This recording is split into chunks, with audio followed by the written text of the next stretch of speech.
Everybody finished? Come on over here.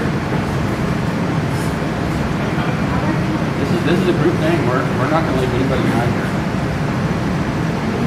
Okay, so you can see once we've allowed it to rest, I mean the glutens are kind of relaxed.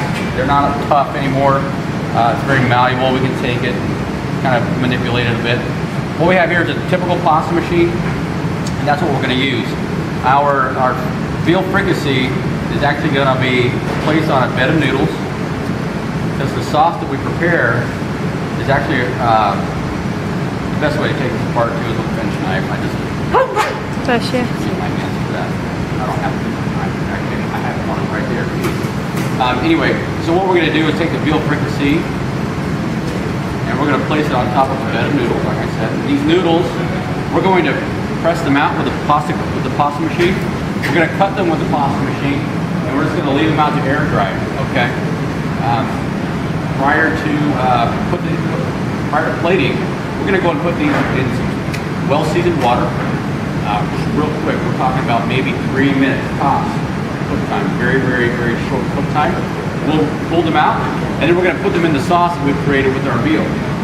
Then we'll take those and we'll put them on a plate. We'll put the scallopini on a plate, and we'll have our finished product. So, without further ado, here we go. Anybody ever used a pasta machine before?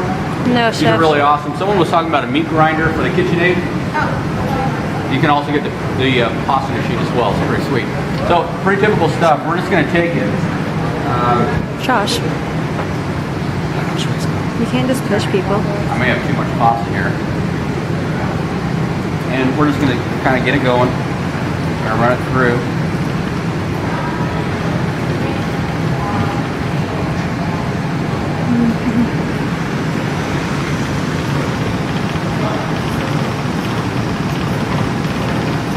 I can tell I've got too much. It's getting all over.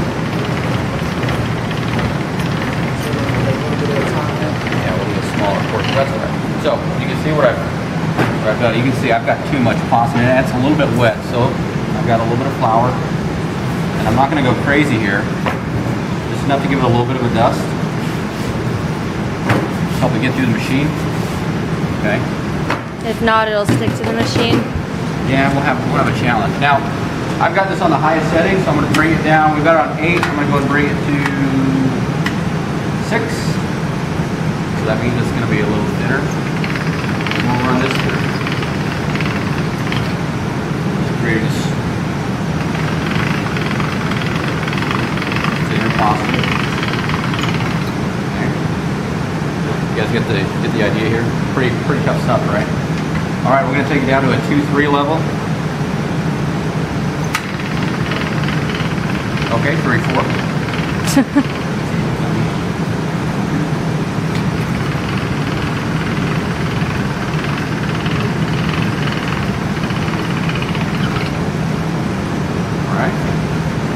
We'll go to our lowest setting. Well, we'll go to 2.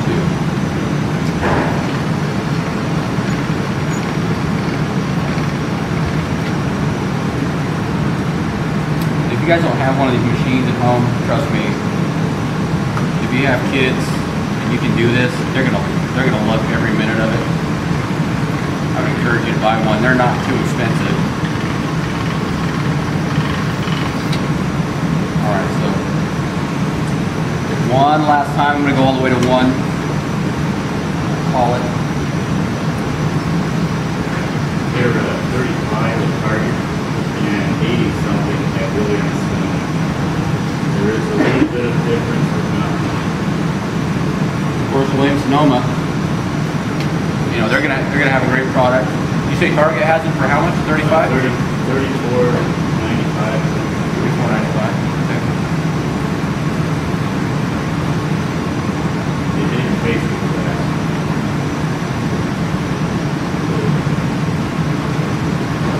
So we'll use this machine. Everyone will have an opportunity, so this is going to take some time. It is rather enjoyable. It's rather therapeutic. So what we're going to do is just lay this across your table. If I had a yardstick, I'd be very, very, very specific on my length, but I don't. So I'm not doing it.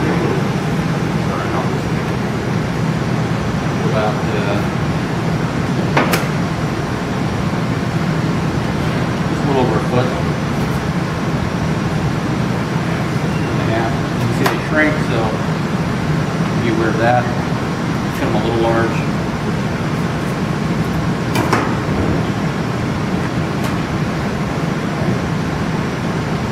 Now the fun part.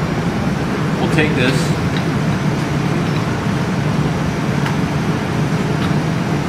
And we're going to put them in the wider noodle cut. If we were using this pasta to make lasagna, would we just leave them long like That's that? exactly what you do. You're absolutely right.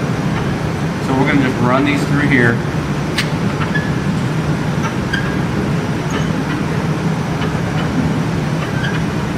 Fettuccine. So we got a nice thick noodle, fettuccine. Okay. Some of them are going to stick together a bit, so feel free to just kind of pull them apart. Like I said, we're just going to leave them on the table to dry.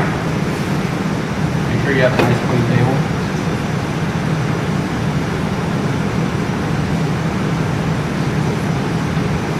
Now, of course, now that you guys have kind of seen the basic principle of pasta making, obviously if you wanted to go a step further and you wanted to add some kind of flavor to your pasta,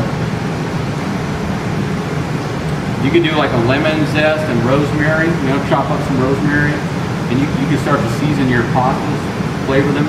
What about spinach? Wow, your guess. If you're going to do a spinach, I would probably go ahead and puree it, slightly blanch it, and then puree it. And then keep the moisture content in mind when you're adding your oil and your eggs. So you'd put less egg and oil if you put a spinach puree in it? I think I would. I probably wouldn't. You won't need a lot of the spinach, but I'd probably cut back on some of the eggs and eliminate oil, just like you said. A recipe. Mm-hmm.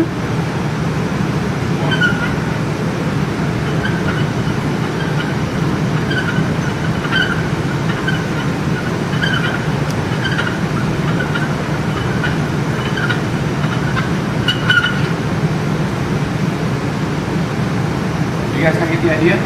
Any Yeah, questions on chef. it? All right, so obviously we have a little bit of time while your pasta is resting. So we can begin the mise en place on the sauce. It's rather easy. We're looking for a brunoise of yellow onion. I'd go ahead and brunoise a small portion of celery as well. The recipe does call for celery, but it says a small stick of celery. I just want you to go and brunoise the celery. You guys remember how to do that? Yes, chef. Fantastic. And then I'll do a demo on the sauce. All right. Any questions?